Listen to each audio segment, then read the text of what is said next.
All right, so here's the deal.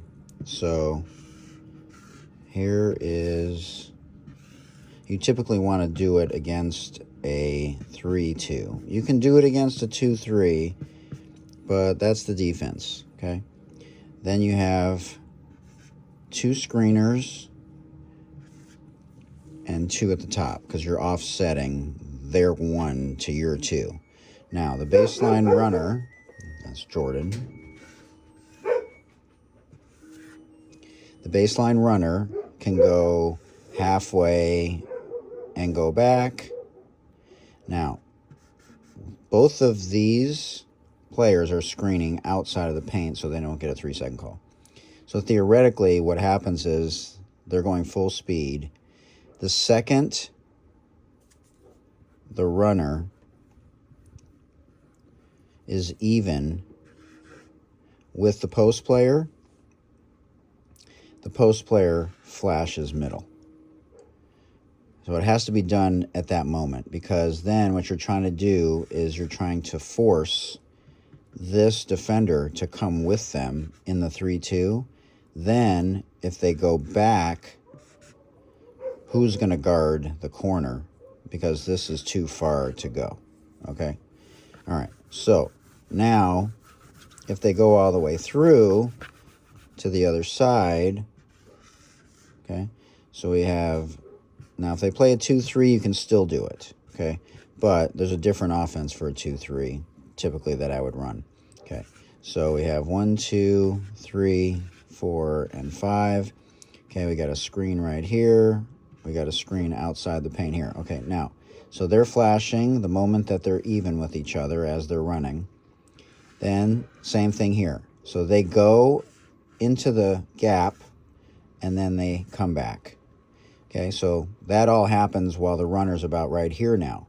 The second they hit this side as they're running, this person does the same thing and flashes. Okay, now some of the nuance to this is that you want to have a good perimeter player who's also this post player. And these can be guards. They don't have to be post players, okay? And then, as the runner came all the way through, they already flashed and went back. They already flashed, and they go back. This person, who screened first, can slide to the corner now. And now you got the runner over here. So for a split second, now you have 1, 2, 3, 4 out and only one post player. Now the second nothing's available, you just repeat it. Okay? Then they run back the other way. There's a screen here. This person comes back in and they screen as they're coming through. Same thing. When the runner's even with this person, they flash. Now, what you're trying to do, if the ball was here the whole time, is hit middle, and then as the runner's going to the corner, flying through, and it would look like this, okay, in an ideal world, what you're trying to do is hit the gap, okay, so they're in a 3-2, you got your players there, the runner is coming through, okay, they flashed, okay, ball was here, you hit the middle person, okay, in this little gap area, and then they hit the corner. Okay, so that's ideally what you're trying to do. There's other plays off of it.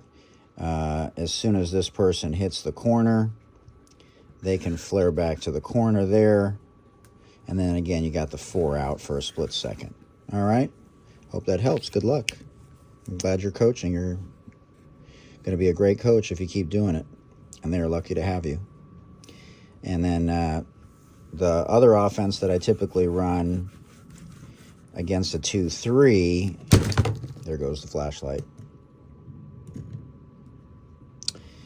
Against a 2-3 is, what you're trying to do is attack this low defender on each side here with a dribble, okay? Because if you can get this person to guard the wing after this initial pass, then you have another post player here and another post player here. So then you sort of have an overload.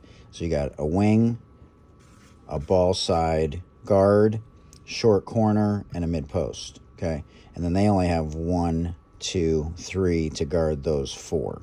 But if you let this guard the wing the whole time, then you're just matched up. They'll go there, they'll go here, they'll go here, and this person right here will guard that.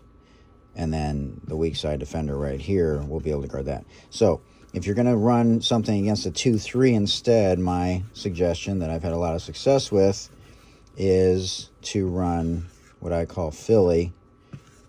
Is now you're offsetting the 2 with a 1 instead of what we were doing earlier with the 3-2. We're offsetting the 1 with a 2 at the top. Okay, so they're in a 2-3, and then these 2 posts X. Okay, so if the ball goes here, they're going to look to dribble down. Be careful of the traps, and then you're either hitting this post, and they're looking for this outlet pass, or this kick out, or this pass here, or a lob to the post. Or if you hit the post with a pass first in the short corner, they're a little bit below the basket here and a little bit extended. Okay, then this offensive player cuts, and you're looking to hit them on a cut.